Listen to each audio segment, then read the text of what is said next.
আমাকে একটি কথা বলবো, স্বাধীনতার পরে বা এনসিপির নেতা কাল কত হয়েছিল, তাদেরকে বয়স কম হলেও শ্রদ্ধা করি, এই কারণে করি তারা সাহসী সন্তান, এই যুগের চাহিদা।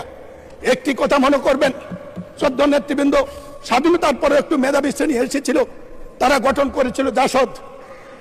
এই বাড়াবাড়ি করতে গিয়ে দেশ গেছে, জাতি গেছে, তারাও গেছে। মাননীয় স্পিকার, সেই যুদ্ধ ঘোষিত হওয়ার পরে বিশ্ববিদ্যালয় বন্ধ হওয়ার আগে ঢাকা মাঠে খেলা দেখতে গিয়েছিলাম। আপনি তখন ওয়ান্ডার্স ক্লাবের খেলোয়াড়। আপনার ফুটবল খেলা দেখে প্রথমবারের মতো আমি সেদিনে আপনার প্রেমে পড়ে গিয়েছিলাম। এই দেশটা যদি বাংলাদেশ বা পাকিস্তান না হতো, আপনার জন্ম যদি ইউরোপে হতো, তা আপনার তুলনা হতো আজকে পেলে এবং এই পর্যায়ের খেলোয়াড়ের সাথে। আপনি রাজনীতি ছিলেন না। 70-এর নির্বাচন আপনার বাবা ডক্টর আজহারউদ্দিন তৎকালীন আইয়ুবের স্বৈরশাসকের বিরুদ্ধে 70-এর নির্বাচনে এই ভোলা থেকে সংসদ সদস্য নির্বাচিত হয়েছিল। 73-এর নির্বাচন আপনি তখন সেনাবাহিনীতে আপনার এই মরহুম আব্বাকে সেদিন নাজেহাল করেছিল।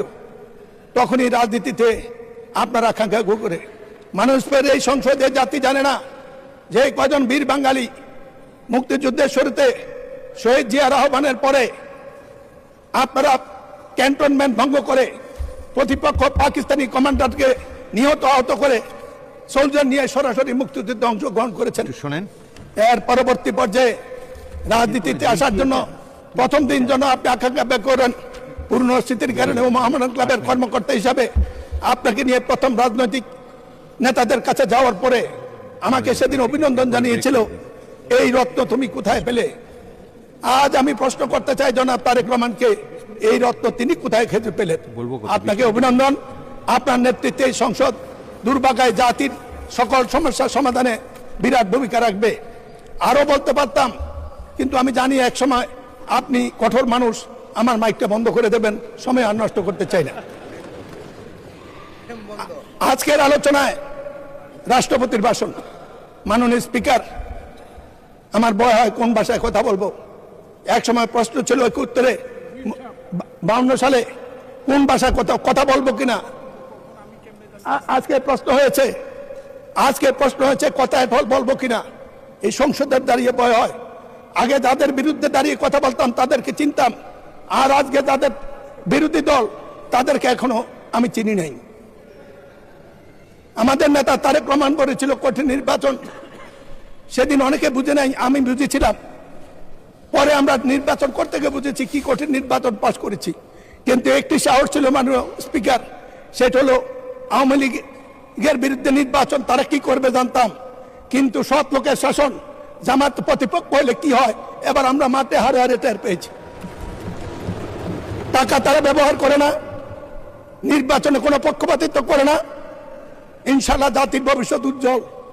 এই জন্য জগন্নাথ ডেপুটি নেতা ডক্টর তাহারকে নির্বাচনে জিতার পরে অভিনন্দন জানিয়েছিলাম।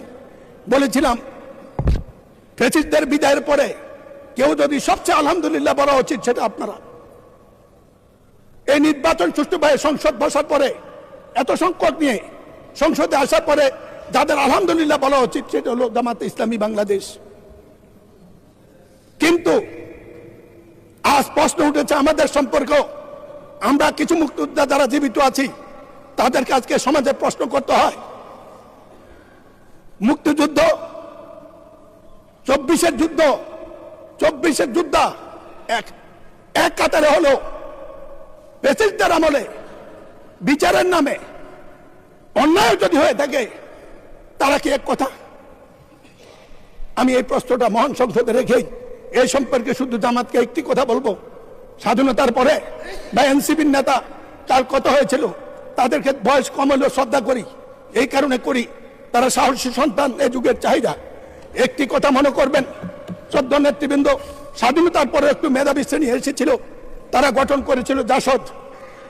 এই বাড়াবাড়ি করতে গিয়ে দেশ গেছে, জাতি গেছে, তারাও গেছে।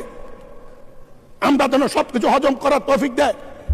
আপনাদের উদ্দেশ্যে এই কথাটি রেখে 91 সংসদে আপনাদের সাথে কাজ করেছিলেন দেশনেত্রী বেগম খালেদা জিয়ার নেতৃত্বে। আপনারা যখন প্রশ্ন করেন মনে হয় এই দেশে 15 বছর 20 বছর বিএনপি ছিল না।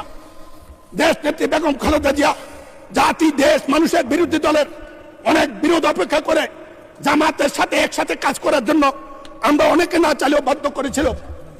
আপনাদের নেতা অধ্যাপক, আপনাদের নেতা মাওলানা গোলাম সাবান মরহুম, আমি বলতে চাই তিনি এই সংসদে একটি কথা বলেছিলেন, যার জন্য সিন্নি খাইলে মোল্লা চিনল না।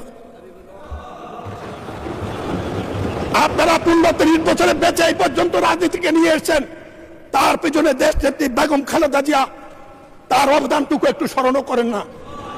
মনে করেন বিএনপি আপনাদের প্রতিপক্ষ, যেমন জাসদ একসময় মনে করতে আওয়ামী লীগ একমাত্র প্রতিপক্ষ, তাতে ইতিহাস দেশ কোথায় গিয়েছে এইটা বিবেচনা করার মতো বুদ্ধিবিদ্যা আপনাদের সবার আছে।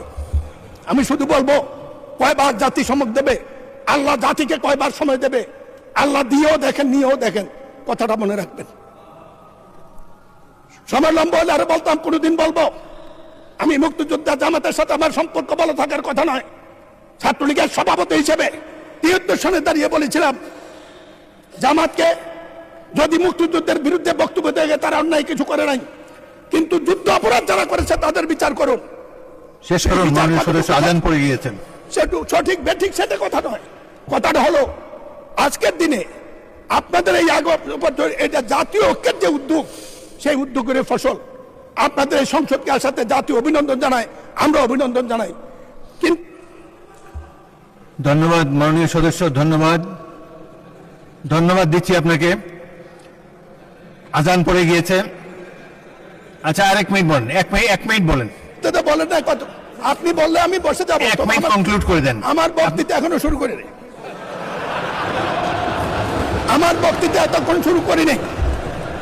আমি আর কোনোদিন বলবো না, আমার সবটা সময় আজকে দেন। এখন নামাজের সময় হয়ে গেছে, আজান পড়েছে। আমি আমার সংসদ নেতার দৃষ্টি চাচ্ছি, আমি জানতাম না। আজান আগে বক্তৃতা দেওয়ার জন্য আমি প্রস্তুত ছিলাম না। আমাকে বলেছে আজকে দিতে হবে, আমি না পড়েই দাঁড়িয়েছি কয়টা কথা বিবেকের তাগুদে বলার জন্য। না, ভালো বলেছেন, বাট আর 30 সেকেন্ডে শেষ করেন, নামাজের টাইম চলে যাচ্ছে, আজান পড়েছেন। এই কঠিন সময় আমাকে দিলেন মাননীয় স্পিকার।